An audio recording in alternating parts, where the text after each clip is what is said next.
永别！娘，宝贝，儿子早已对倩影立过誓，永不相负。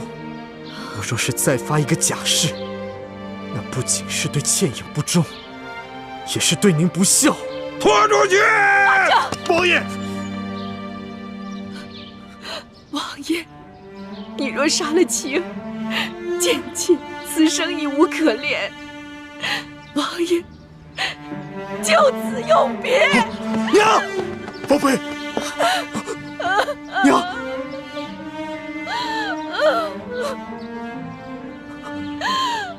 罢了，玉柔，看在你尽心尽力扶持了本王20年的份上，我就饶了妻儿这一次。不过，死罪可免，活罪难饶。来人，将二公子推出去，重责50军棍。是。谢王爷不杀之恩。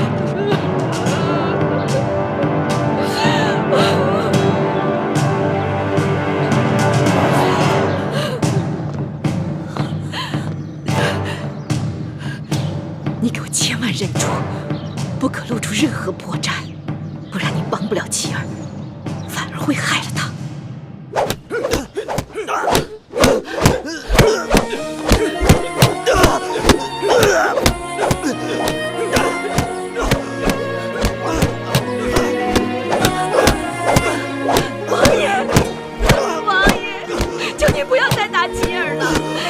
就打剑气吧，王爷！王爷，求您了，王爷！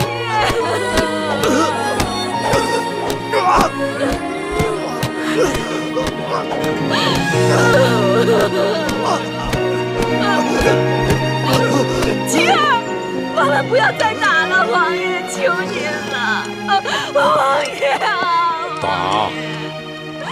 求您了！军令如山。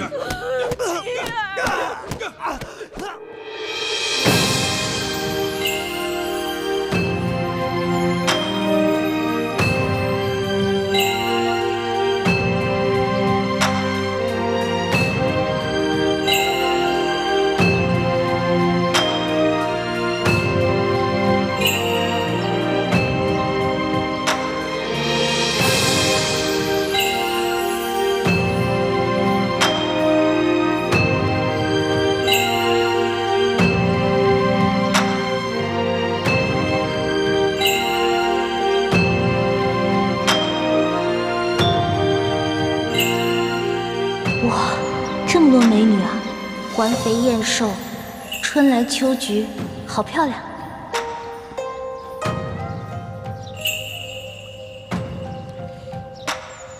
皇上，妾身祝您万寿无疆，福寿安康。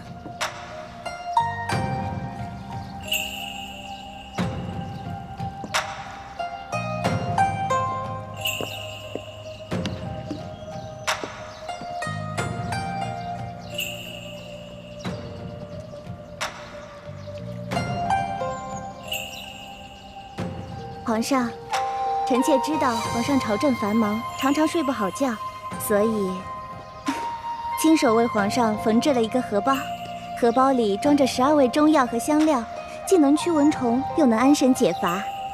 臣妾手笨，自然不能跟各位姐姐相比，不过是臣妾的一点心意罢了。这个荷包绣得真漂亮，闻一闻还有一股清香呢，神清气爽。有劳贤妃了。这贤妃的手啊，真巧啊，比起这御用绣娘的手啊还要巧。着实，在哀家看来，这后宫里头啊，没有一个能比得上她呢。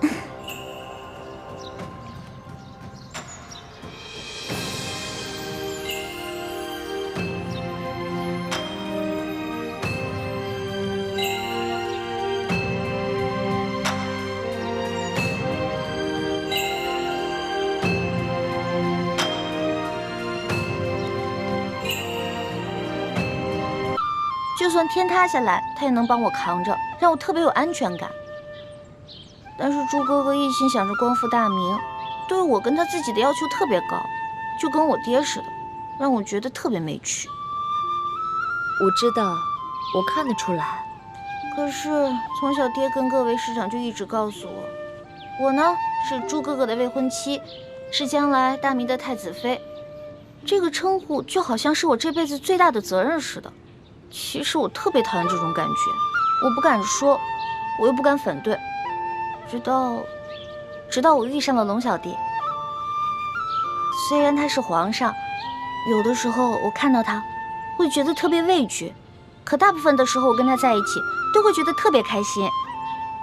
他是皇上，但是他有的时候很可怜。我心里想保护他，想照顾他，想对他好。我知道我这样的想法不对，可是我根本控制不住。其实我也一样，我明知道不应该喜欢大师兄，不该对他好，可我还是控制不住我自己。雪姐姐，你说我该怎么办啊？情之一字，最是无解。我也同样苦恼，同样不知该如何是好。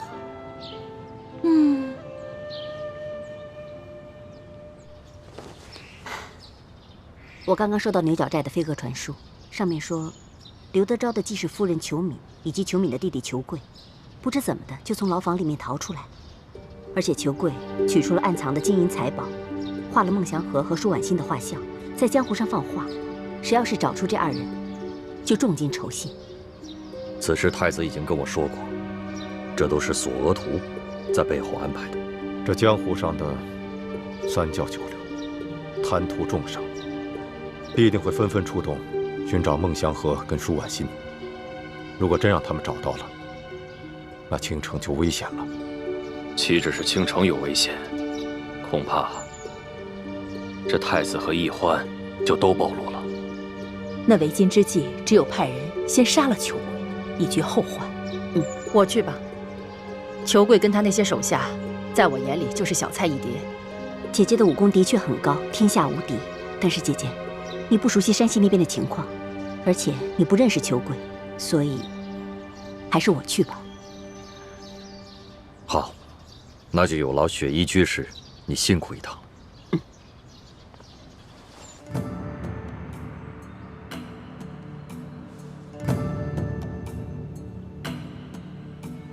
现在已经查实，有259名官员打着抓捕乱党的旗号，贪赃枉法、草菅人命，冒领所谓的功劳，然后骗取朝廷的封赏。这么严重？何止严重，简直骇人听闻。就拿左翼前锋营统领隆德多来说吧，2年前，他还是小小的伪属前锋营侍卫，从五品，正是靠着一连串这样所谓的军功连升5级，摇身一变，变成了现在的正2品5职京官。隆德多朕是知道的，半年前，他捣毁了在京城反清联盟的5个据点，抓捕了50多名逆匪，朕还亲自赏了他1件黄马褂。可皇上有所不知，这50多名逆匪，有近一半是被冤杀的。你说什么？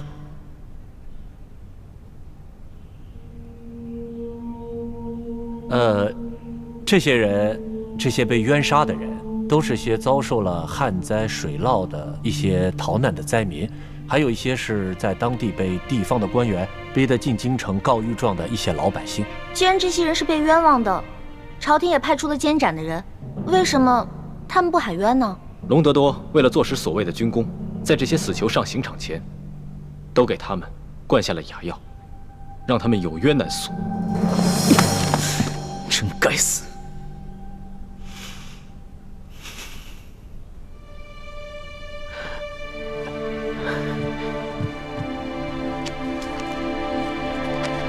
皇上，其他官员骗取军功一样是花样百出。还有比隆德多更严重的吗？有，京城护军参领阿必齐。阿必齐，他府上挂的那个国之栋梁的牌匾，还是朕亲笔给他题的字呢。这阿必齐用的和隆德多是相似的手法，一路累计军功，从一个小的不能再小的城门吏，平步青云，如今已官拜3品。他冤杀了多少人？奴才查实的，这阿碧琪杀的300多人当中，只有100多人是有过大逆不道罪行的，其他的都是冤杀的。更好笑的是，同样一个人名，却反复被杀了5次，身份一会儿是老妇人，一会儿是垂髫小儿，一会儿是中年男子。怪不得呢，怪不得我一个弱女子都被他们当成乱党逆匪给抓起来了。他们一定听我的口音是外地人，又无亲无故的，所以想拿我的人头去充数。所土，奴才在，把这些查实罪名的官员全部给朕抓起来，送到刑部审理。这，皇上圣明。圣明？你是在嘲讽朕吗？有哪个圣明的君王身边有这么多的贪官酷吏？哪有啊？你刚亲政不久，之前那些烂摊子都是鳌拜弄的，跟你没关系。身为天子，岂可诿过于臣子？看来朕必须尽快好好选一选能臣和贤臣，整顿一下朝廷的吏治。龙小姐，我相信你一定可以的。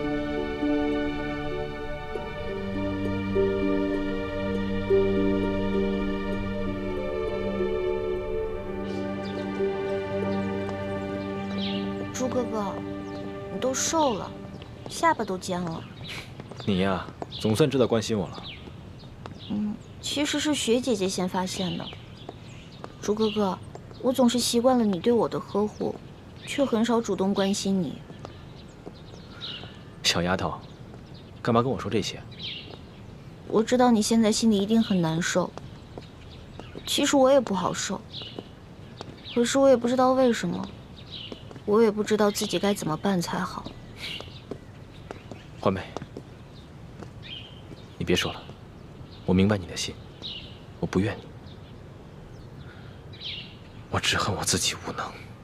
猪哥哥，你千万别这样说，你越这样说，我心里越内疚。欢梅，我们从小青梅竹马一起长大，我们对彼此都太熟悉了，这对于我们的感情来说，既是好事，也是坏事。而康熙对你来说，就是一个琢磨不定的诱惑，所以你对他充满了幻想。欢梅，要不要跟我打个赌？什么赌？赌康熙能不能说到做到？我赌他不能。康熙他是个皇帝，而且他最讨厌那些贪官酷吏了，他一定能够说到做到的。好，那咱们这就赌上了。赌注是什么？100两银子还是1000两银子？我不跟你赌钱，我赌你的心。如果你输了，我相信你对康熙的幻想也就破灭了，你也不会再被他所迷惑。到时候，你乖乖跟我一起光复大明，做我未来的太子妃。那如果你输了呢？如果我输了，那连我也会对康熙服气。到时候，无论你做什么，我也认了。好。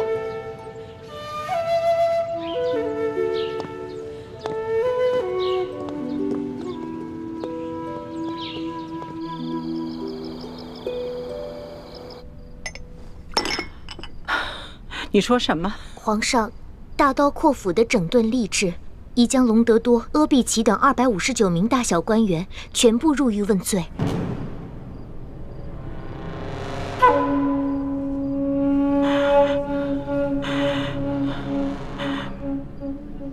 不可以，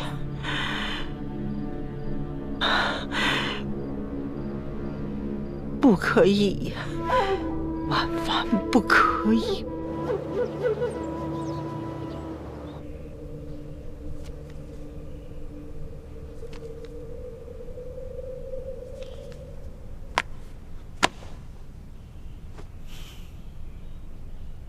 所图，奴才在。这259名官员罪证已经全部坐实，朕即刻就封你为监斩官，10日之后将他们全部问斩。啊，皇上，全部问斩？怎么？你还要朕再说一遍吗？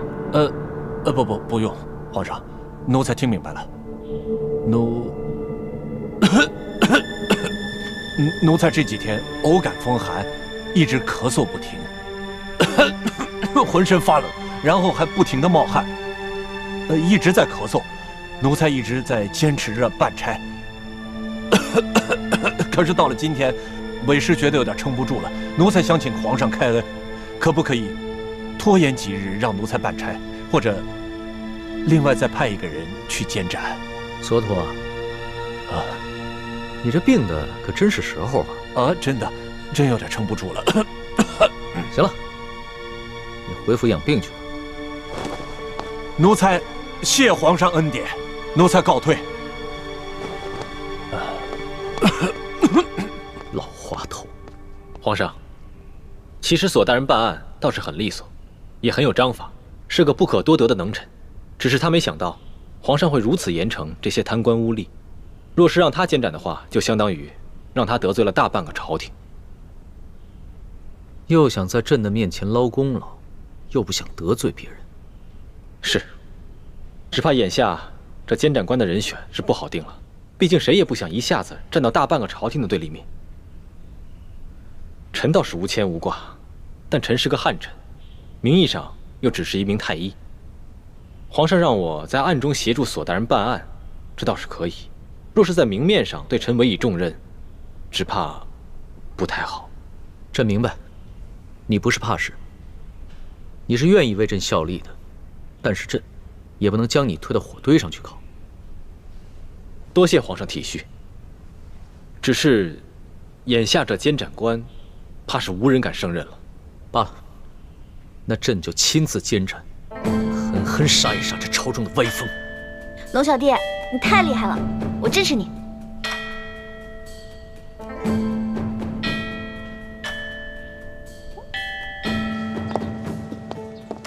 哼，朱哥哥，怎么样？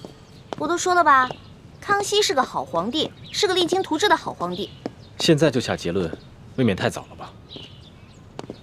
如果康熙真的有魄力把这259个贪官酷吏的头都给砍了，那我就认输。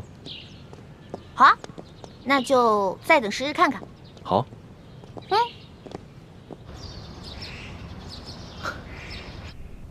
皇祖母，近来身子可好啊？老太婆倒挺好，可是哀家怎么听说这些日子皇上从来没睡过一个囫囵个儿的觉了？皇上虽然年轻，也不能太疲劳，劳逸结合才是啊。皇祖母，孙儿最近正在忙着整顿吏治，确实呢，有几天没睡好觉了。但是现在事情都已经办妥了，所以接下来孙儿可以好好睡上一觉。皇上啊，这是哀家亲手给你准备的参茶，补身养生的，试试吧。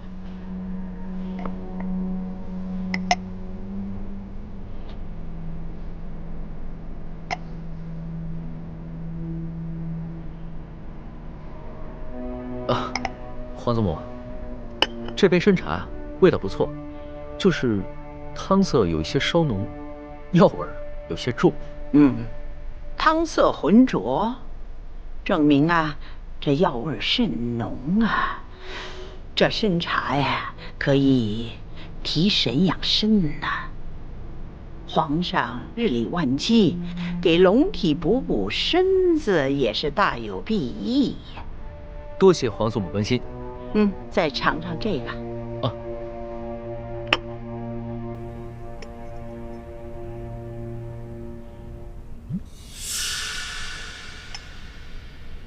其味如何？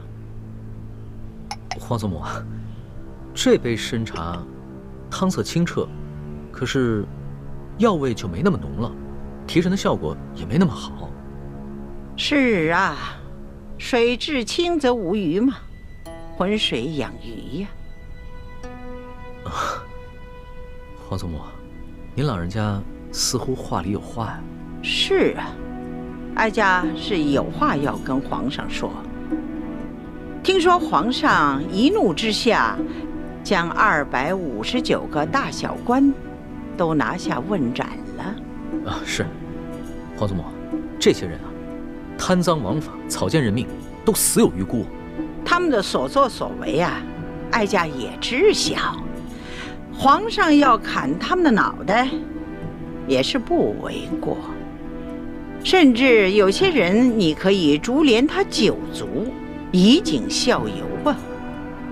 皇祖母，其实呢，孙儿一次性要砍这么多贪官的脑袋，孙儿的心里啊也是有些不安的。多谢皇祖母的支持，孙儿这样就可以放手施为了。哀家呢，自然要为皇上仔细的打算，全力的支持皇上啊。只是哀家老喽，说上10句话，皇上未必能耐心的听上1句呀。孙儿听出来了，皇祖母是在埋怨孙儿自作主张吧？皇祖母，咱们祖孙心连着心，你要是有什么话，就直说好了。皇上可知道，那左翼前锋统领隆德多的娘家是谁吗？知道。这隆德多的祖母和皇祖母是堂姐妹，皇祖母可是要给隆德多求情，饶他一命。哀家为他求情，并不是为了亲情。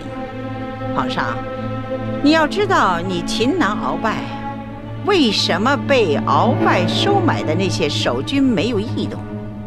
为什么鳌拜私下集训的那些亲兵没有起事？难道这件事情和隆德多有关？隆德多实际上是哀家安插在鳌拜身边的一颗棋子，他为了取得鳌拜的信任，大肆的诛杀对抗朝廷之人。这些人有的是该杀，有的是错杀，可这也是不得已而为之啊。在你擒拿鳌拜之时，隆德多他借口清查乱党，在京城实行了宵禁，让鳌拜的叛军无法出动啊，这才让你在宫中擒拿住了这个鳌拜呀。皇祖母，这些事情您为什么不早点跟孙儿说啊？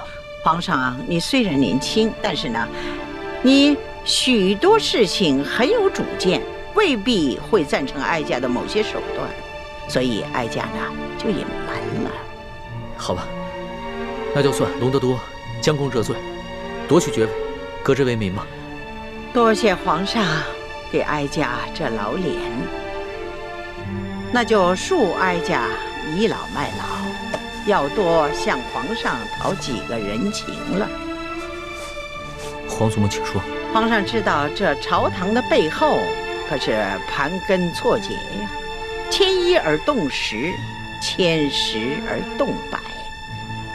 你还太年轻，而皇祖母已经经历了3代的兴衰呀，皇祖母不得不为你想得周全一些。皇祖母的意思是，这上头的人都是跟皇上和大清江山有千丝万缕的关系的人，望皇上处理他们时，需多多的酌情考虑。这些画圈的，不妨就最简易的；这些画勾的，最好是立即释放；只有这画叉的，则立即斩除。皇祖母啊，这孙儿啊，不是皇祖母一定要干政，皇祖母不过是一介女流罢了。这黄土都已经埋到脖梗上了，还为什么要跟自己的孙儿过不去呢？你要相信，皇祖母的所作所为，都是为了皇上，为了这来之不易的大清国呀。皇祖母切勿伤怀，在这世上，皇祖母自然是孙儿最信任之人。你明白这一点就好，孙儿啊。皇祖母知道你现在整顿吏治，但是你不能够急于求成啊，这欲速则不达呀！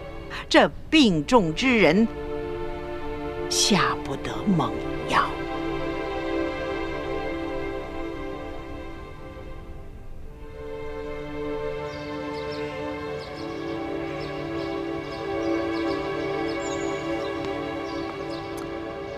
朱哥哥，咱们等了好几天了，也没见那个内奸露面。还不是你上次打草惊蛇了？你呀，总是不听我话。我们先回宫吧，估计不会来了。哎，我还不想回宫呢。那你想去哪儿？我想吃串冰糖葫芦。你呀，就是一只馋猫。走吧。嗯。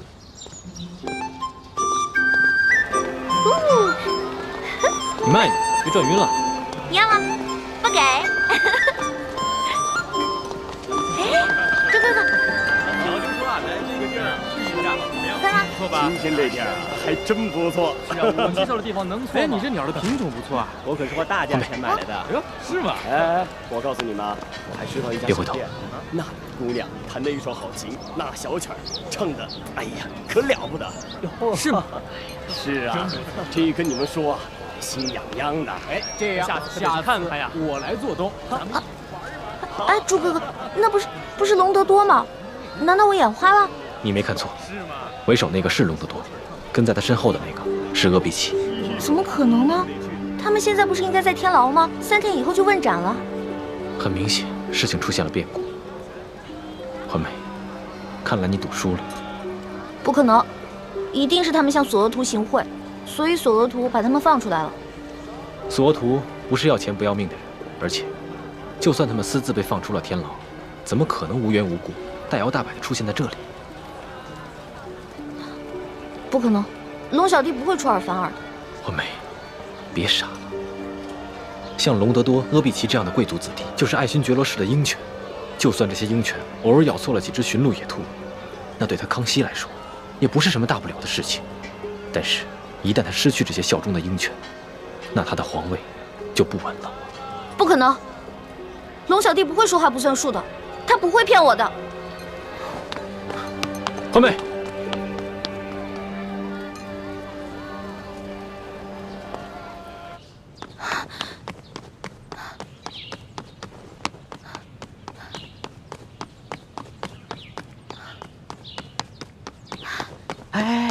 师叔姑娘，皇上吩咐过了，谁都不见。不行，我有重要的事情问皇上。哎，龙小弟，师叔姑娘，您轻一点，皇上睡着了，别惊扰了圣驾。哎，师叔姑娘，小声点儿。龙小弟，皇上根本不是睡着了，他是喝醉了。啊！皇上喝醉了？哎呦，老奴该死！老奴该死啊！到底是怎么回事啊？我也不知道啊。这皇上一早啊，就写了一道圣旨，交给了索额图索大人，然后就把我们都赶出去了，说是要一个人静一静。我知道了，这儿交给我吧，你去给皇上端一碗醒酒汤来。好好好。哎呦，这皇上要真伤了龙体，我这罪过可就大了。哎呀，龙小弟，龙小弟，醒醒！老大，你来了，陪朕喝2杯。别喝了，你这以前不酗酒的，现在怎么了？什么都别问了，陪朕喝2杯吧。不许再喝了！看着我，我问你，阿比奇、隆德多是不是你下旨放他们的？你是皇上啊，你怎么能出尔反尔呢？天子的话，金口玉言，一言九鼎的。是啊，朕是皇上，应该金口玉言，一言九鼎的。你太让我失望了。老大，朕对自己也很失望。朕以为朕亲政了，就可以乾纲独断了，没想到。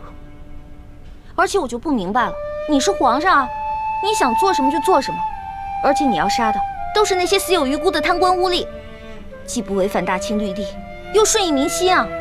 老大，当皇上哪有那么简单啊？朕现在心里好难受，让朕抱一抱好不好？让朕抱抱。说话不算数，我再也不想理你了。哎，老大，老大，哎，起来。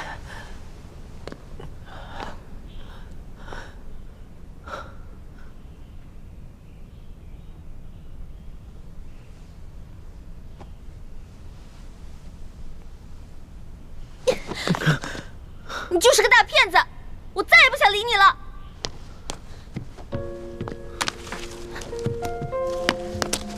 你还记得这把扇子吗？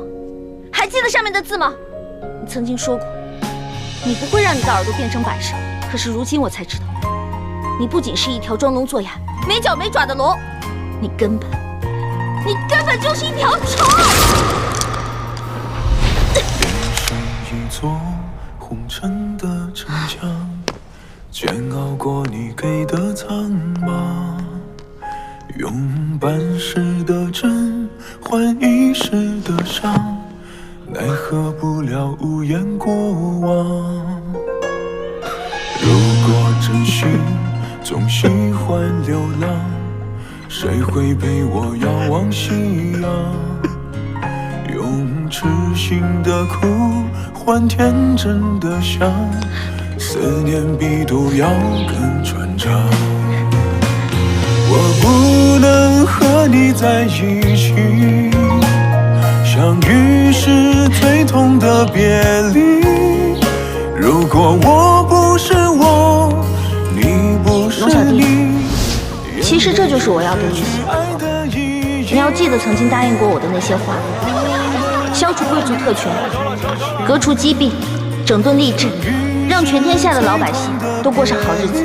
好，我答应你，这个利息我一定还。一言为定。一言为定。盖章。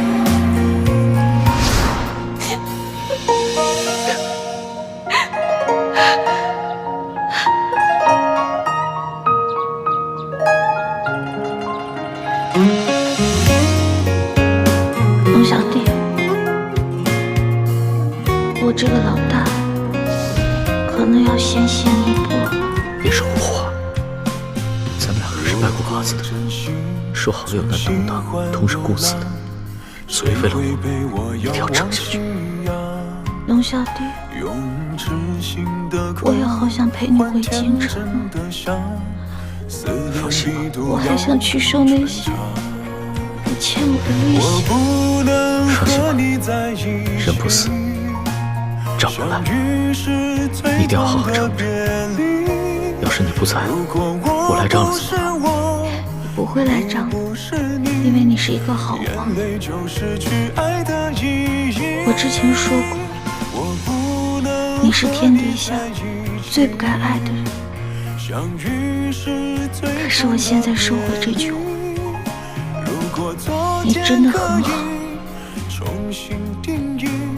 谢谢你，谢谢你，老大，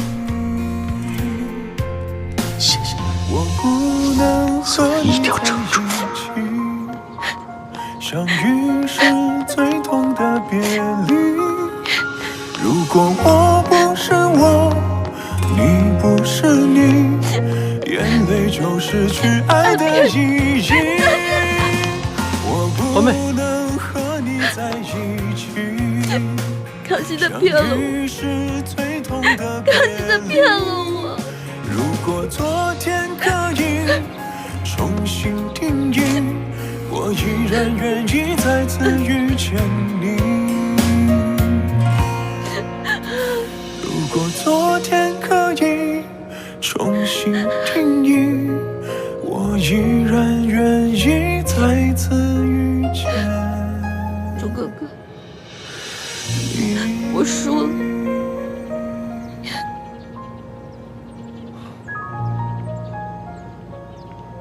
别难过了。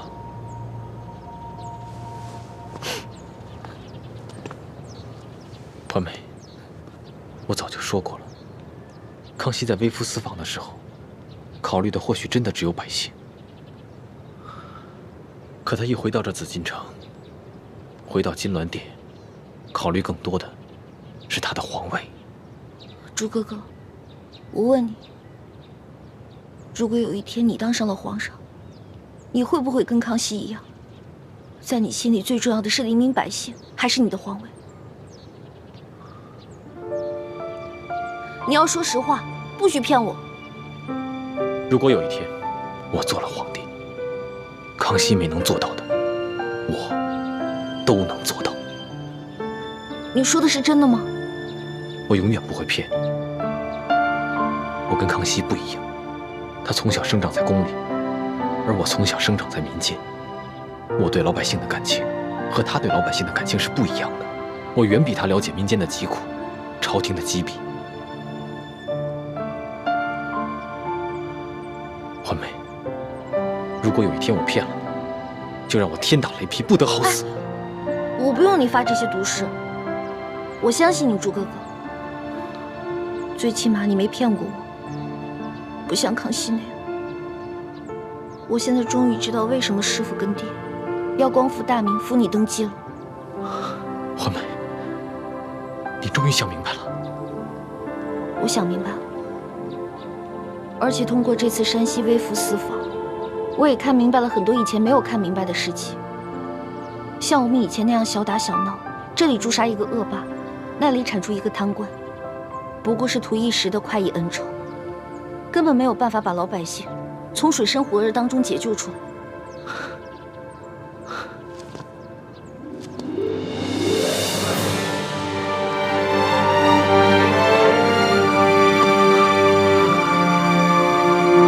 环梅，我永远不会辜负你对我的期许。我希望你也不要辜负我对你的感情。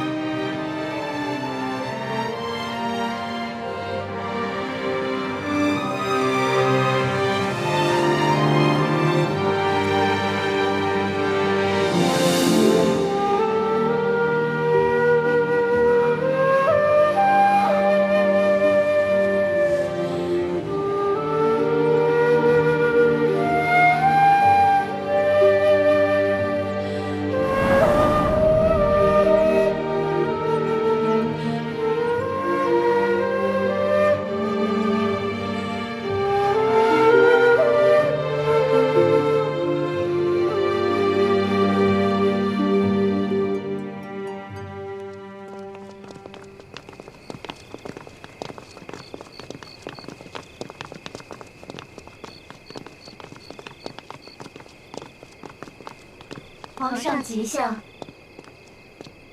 平身吧。是。叶欢呢？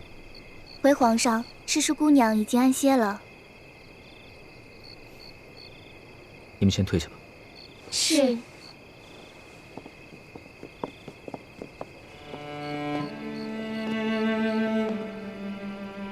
老大。老大。老大，朕知道你还没有安心，朕想跟你说会儿话。老大，皇上，您还是先回去吧。诗书姑娘，她是小孩子脾气，您越是上赶着跟她解释，她就越是听不进去。您先放下几天。过几天自然就好了。只怕这次事情非比寻常，他跟朕不是一般的知己。皇上您放心，奴才跟李太医会好好劝劝他，相信他会明白的。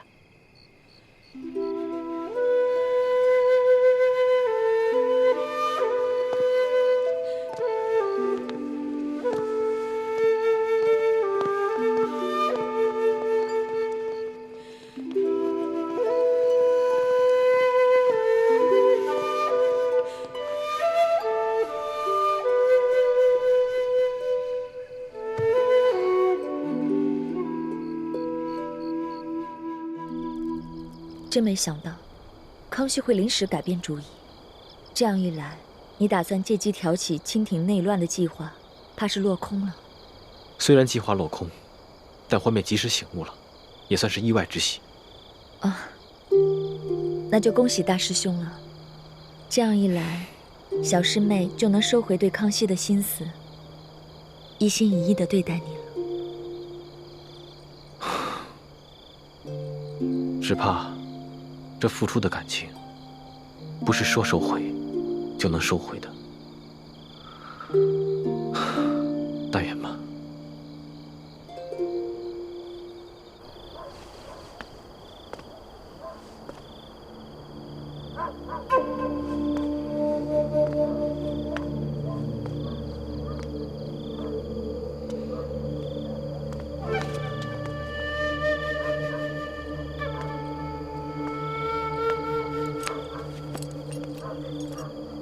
师弟，怎么什么动静都没有啊？不知道，不过应该快了吧？吴应奇最近几天，每天都会在这个时候演出。吴应奇的大哥吴应雄是建宁公主的额驸，他们平西王府在京城也有很多的亲友故旧，所以吴应奇应该会有很多的应酬。哎，应酬肯定是有，但没准儿他还有什么其他的计划呢。师姐，我觉得三师傅说的对，我们还是应该提防一下吴应奇，别被他的外表给骗了。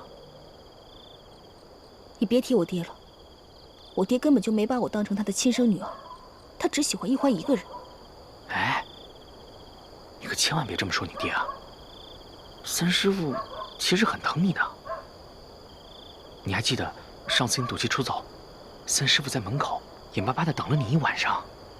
哎呀，哦，对了，还有你脸上的伤，三师傅其实一直都在为你寻找那些珍稀的药材，为你配制那个什么冰肌玉元膏。还有小师妹，其实她心里也一直觉得挺对不住你。好了，你别说了，我不想听。好，我不说了。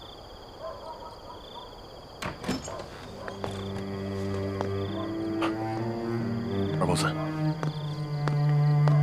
哎，师姐，吴应奇出来了。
到这客栈到底是要做什么？应该是见什么人吧。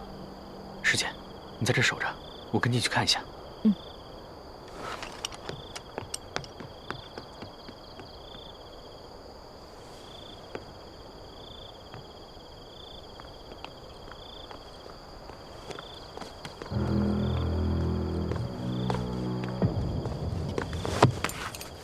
跳！快跟上他们！师弟别急，只有石青红在马车上，吴应奇应该还在客栈里。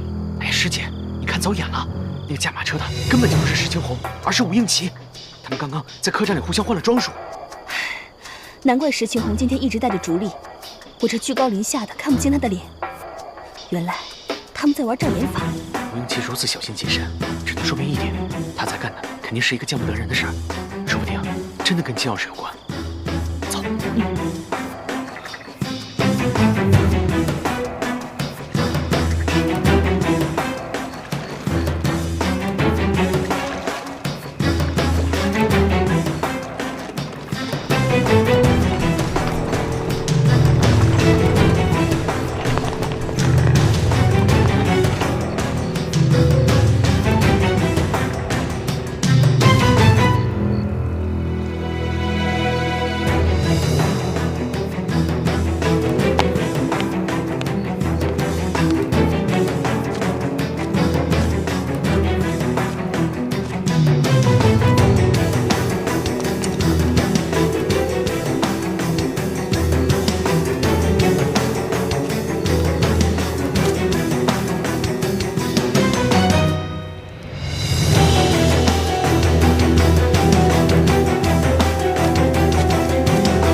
好像是在等什么人。吴应奇好像是在等什么人。这么晚了，他肯定不是一个人来这里看风景的，必定是在等什么人。师弟，你看，湖中间有一艘大船。想不到吴应奇行事竟然如此小心谨慎，居然将与人约见的地点定在了湖中心的大船上。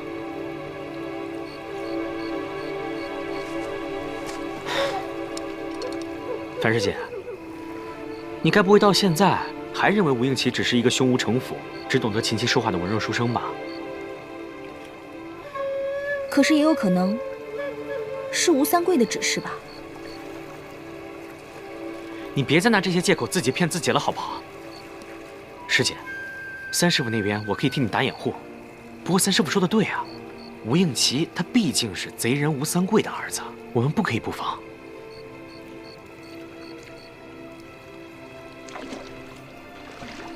师弟，那现在我们该怎么办啊？放心吧，我有办法。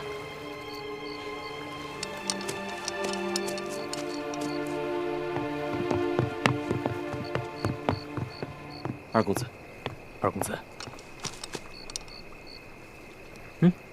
师弟，你可千万注意安全，万一有什么意外，我随时去接应。好的。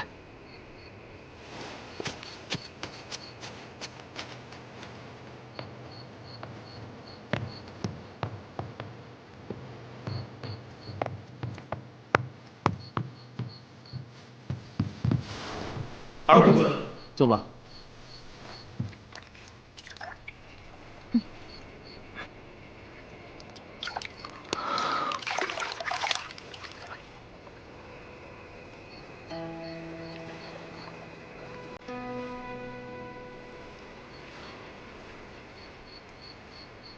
既然人都到齐了，那我们就开始吧。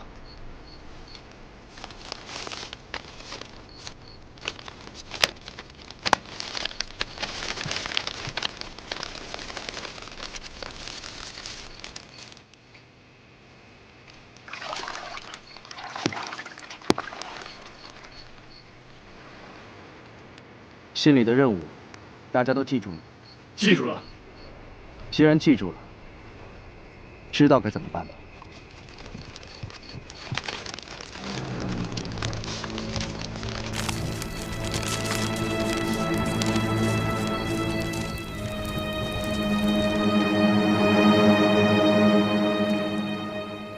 各位都是江湖上的英雄好汉，既然你们愿意效忠于我，那么就按我们之前说好的规矩来。你们若可忠于我，我保你们荣华富贵；可若你们对我有二心，也休怪我翻脸无情。我等誓死追随二公子，永不背叛。好。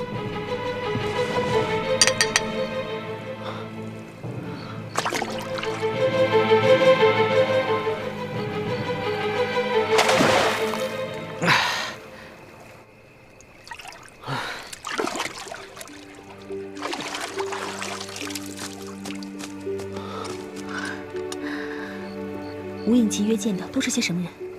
我看不到舱内的情形，不过舱里除了吴应奇，大概还有10几个人。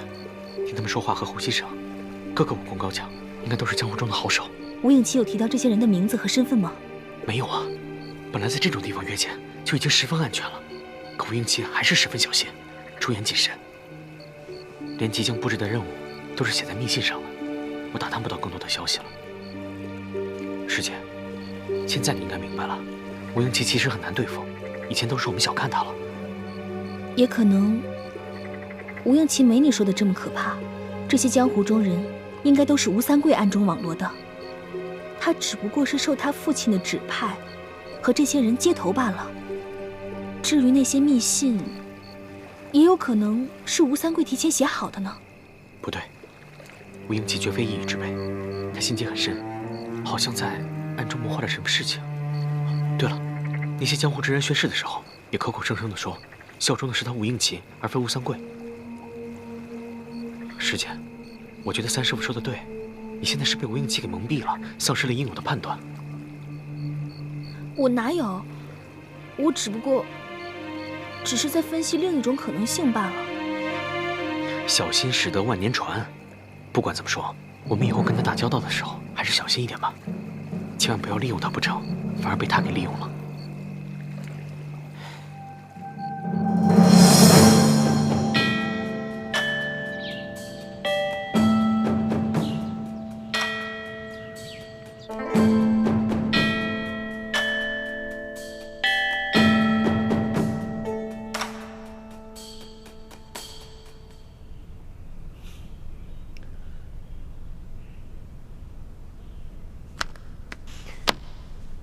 老大，你就别再板着一张脸了，行吗？皇上千万别折煞奴婢了。奴婢啊，跟皇上是尊卑有别，奴婢再也不敢冒充什么老大，冒犯龙威了。朕知道你心里还在生朕的气。没有，奴婢在皇上面前只是一只小蟑螂。哦不，奴婢就是一只小臭臭。只要您龙族一抬啊，就能把奴婢剁个稀巴烂。是吗？那你昨个还骂朕是个骗子，不仅是个骗子，还是天底下最大的骗子！你还撕了朕的檀香古扇。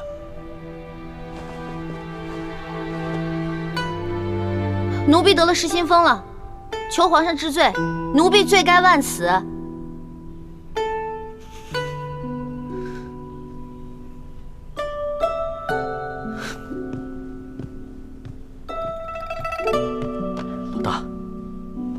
老大，你就别再和朕赌气了，好吗？你以为朕不想杀尽贪官，整顿吏治吗？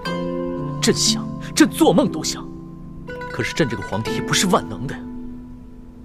太皇太后说的对，这朝中的事情很复杂，没那么简单，不能操之过急，否则只怕打虎不成反被虎咬。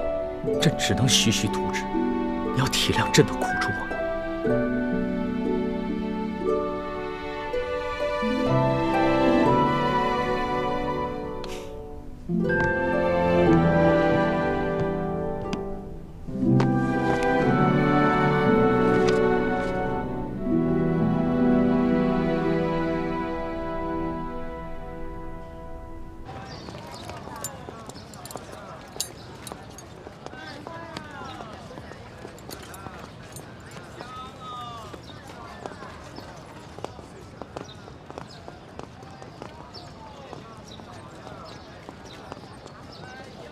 二公子，时候不早了，咱们该赶路了。再等一会儿吧。叶姑娘和叶少侠一定是在京城寻到了亲人，想必不会和我们一起去滇都了。咱们还是赶快赶路好了。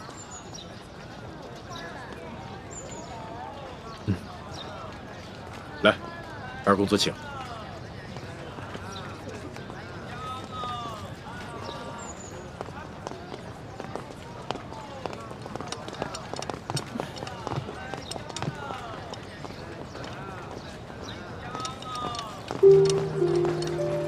倩影，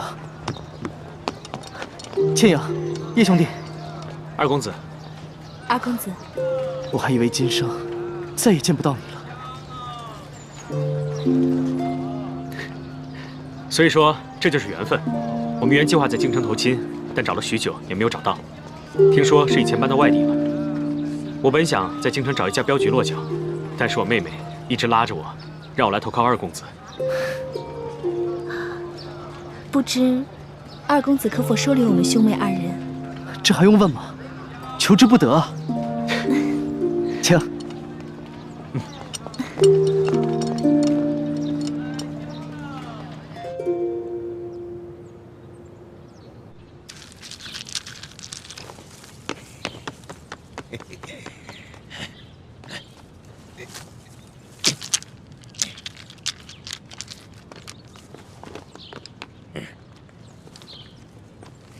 这一纵队向左，这一纵队向右，啊！开始攻掌！哈哈哈哈！老爸，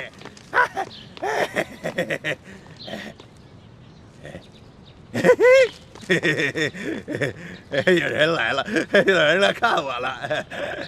我要吃的。鳌拜，我是一欢，我来看你了，给你糖吃。我要吃的啊！好吃，真好吃。玉欢，玉欢是谁啊？我要吃，好吃，我好吃。我的糖！鳌拜，乖，不能再吃了，这个不能再吃了啊，乖，不能吃了。哎，这还有呢，鳌拜，还有呢。鳌拜，你看，这是桂花糕，给你的。你是好人，他是坏人，他抢我糖，不好。哎，好吃，好吃。猪哥哥，看来鳌拜是真的疯了。好吃。吃完了，我们要杀出去。鳌拜，我们先走了啊，把吃的放在这儿，你自己慢慢吃。你们下次来看我，再吃了，我还要。走吧。好吃，吃完了我们杀出去。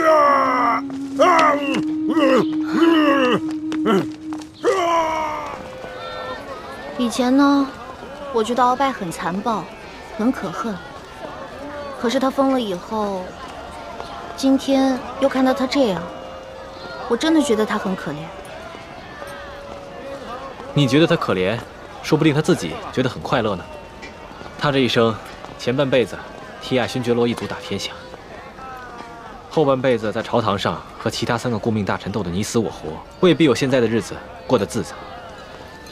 鳌拜这一疯，他手下的情报网络也都瘫痪了，潜伏在咱们明珠谷的奸细也不会再露面了。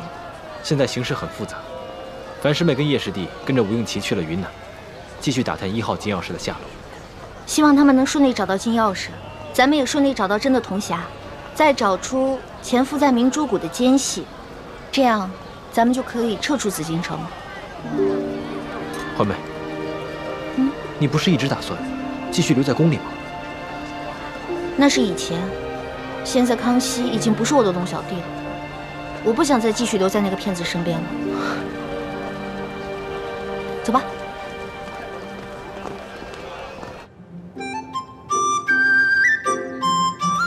来看一看啊，都是自家做的，带一个回去吧。看一下这个。真没想到，滇都不仅有京城的繁华，还有京城看不到的民族风情。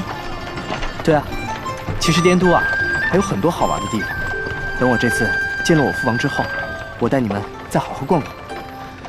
你爹是不是很凶啊？我父王平常是个不苟言笑的人，因为是军人出身，所以总是有点不怒而威。说实话，我每次见到他呀，我心里还会发怵的。但是他人还是很好的，尤其是对我和我娘，他心里啊还是很疼我的。天下无不是的父母。平西王虽然在世人的口中颇受争议，但我相信他一定是个疼爱儿子的好父亲。对啊，倩影，你真是善解人意。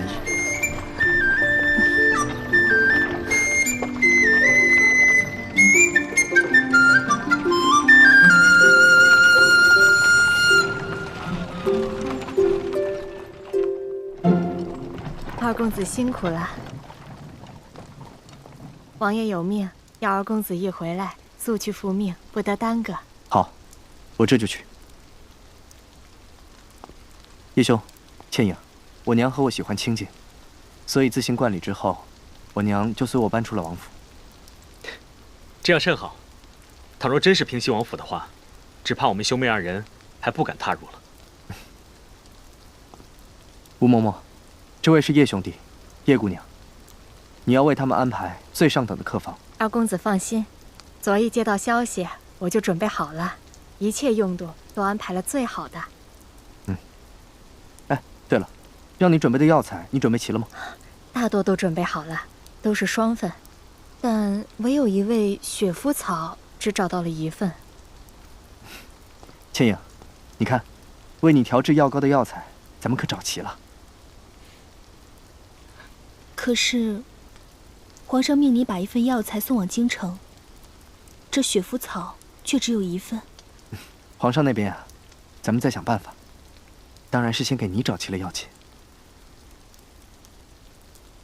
叶兄，倩影，我还有要事，就无暇陪你们先拜见我娘了。你们先到府上安顿，有什么需要的就跟吴嬷嬷讲，等我晚上回来，再给你们接风洗尘。二公子且忙正事要紧，不必以我们兄妹2人为念。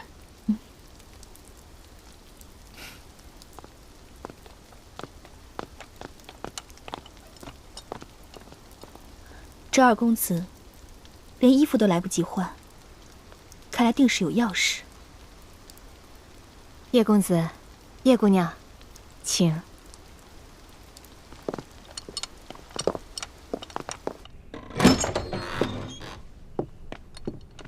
叶姑娘，请。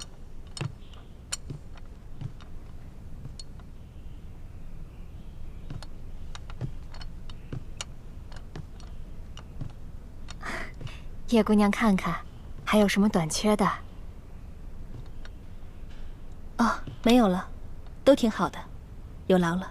那叶姑娘且先安歇，我再去叶公子房里看看。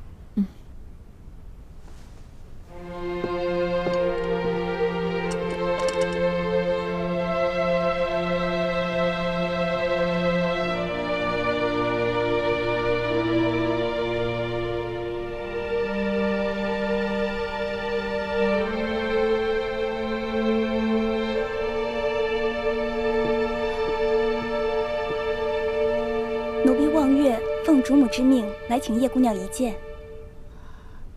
你家主母是？我家主母是平西王侧妃二公子的娘亲。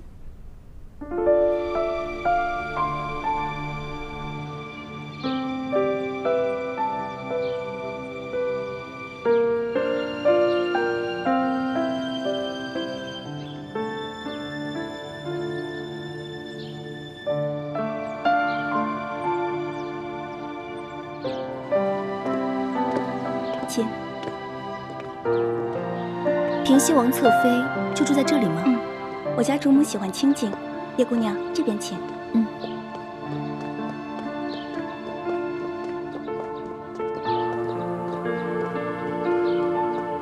主子，叶姑娘来了。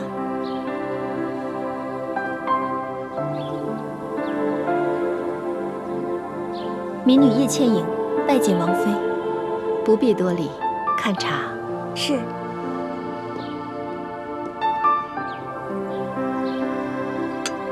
想不到二公子的娘亲如此年轻美貌，优雅端庄，也只有她这样的娘亲，才生得出二公子那样的儿子吧。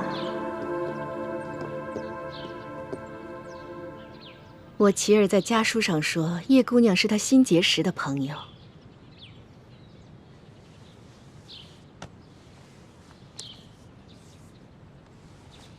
并且是她的红颜知己。琪儿这一路上遇到了很多惊险，多亏了叶姑娘屡次搭救，我心里好生感激。王妃言重了，二公子吉人自有天相，我不过是略施以援手罢了。叶姑娘，你虽说是江湖儿女，但是性子却温柔和善，落落大方。我一见你，心里就好生欢喜。叶姑娘，你还是第一次来滇度吧？你且安心的在我府上住下，等我琪儿忙完公务，让她带你四下好好逛一逛，好好的领略一下滇都风情。多谢王妃。